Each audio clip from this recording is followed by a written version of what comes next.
សួស្តីប្រិយមិត្តដែលនិយមគាំទ្រ Channel ESP Education ក៏ដូចជាបងប្អូនសិស្សានុសិស្សនិស្សិតដែលតែគាំទ្រតាក់ទងទៅនឹងវិធានបទដែល Channel ESP Education តែរៀបចំនៅថ្ងៃនេះដែរជាមួយនឹង Channel ESP Education សូមបង្ហាញអ្នកនរគ្នាតាក់ទងទៅនឹងបច្ចេកទេសក្នុងការគ្រប់គ្រង screen computer របស់យើងទាំងអស់គ្នាអូខេអញ្ចឹងខ្ញុំចង់បង្ហាញអ្នកនរគ្នាមុនចាប់ដើមអ្នកនរគ្នាក៏លេខមើលមកក្នុង computer របស់ខ្ញុំកន្លែង taskbar ខាងក្រោមគឺអត់មានទេវានៅខាងឆ្វេងដៃវិញអញ្ចឹងវាមានបច្ចេកទេស error អញ្ចឹងតើយើងត្រូវធ្វើដូចម្តេចដើម្បីឲ្យ taskbar វិលមកក្រោមវិញអូខេអញ្ចឹងវិធីសាស្ត្រអ្នកនរគ្នាគ្រាន់តែចូលទៅក្នុងគេហៅថានេះកន្លែង taskbar នេះដែលថា taskbar វាទៅគឺវាទៅទាំងដំទាំងចង្កោមតែម្ដងណាអញ្ចឹងយើង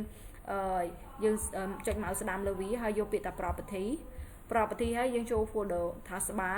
ណាហើយជ្រើសរើសកន្លែង taskbar location on screen នេះយើងយកពាក្យថា buttons ណាអូខេអញ្ចឹងនេះជាបច្ចេកទេសខ្ញុំបានបង្ហាញតាក់ទងទៅនឹងជាឯកសារដែរអត់អូខេនេះតាក់ទងឯកសារអញ្ចឹងអ្នកនរគ្នាកុំភ្លេចជួយចុច subscribe ជាមិនដឹងអញ្ចឹងចូល taskbar ខាងស្ដាំនេះណាចុចកន្លែង taskbar នោះមកហើយ mouse ស្ដាំយកពាក្យថា property ហើយយើងទៅកន្លែង taskbar នេះណា folder taskbar រួចហើយយើងយកពាក្យថា taskbar location on screen នេះយើងរើសកន្លែង option ហ្នឹងហើយយើងជ្រើសពាក្យ bottom ណាហើយបន្ទាប់មកអ្នកនរគ្នា enter ឬក៏ចុចប៊ូតុង OK ណាកុំភ្លេចណា